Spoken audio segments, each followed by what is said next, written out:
Hi! In front of me is ZTE Axon 30, and today I would like to show you how you can block app notifications on this device.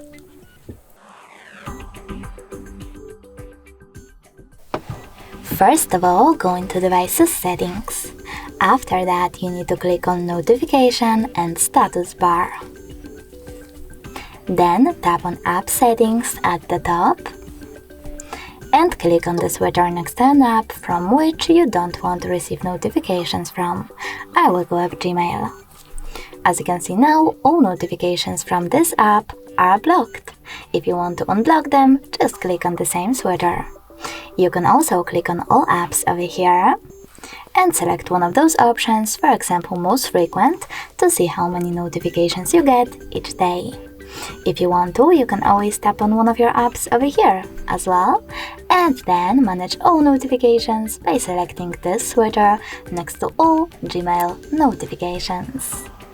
Thanks so much for watching. If you enjoyed this video, leave a like, comment, and definitely subscribe. Bye!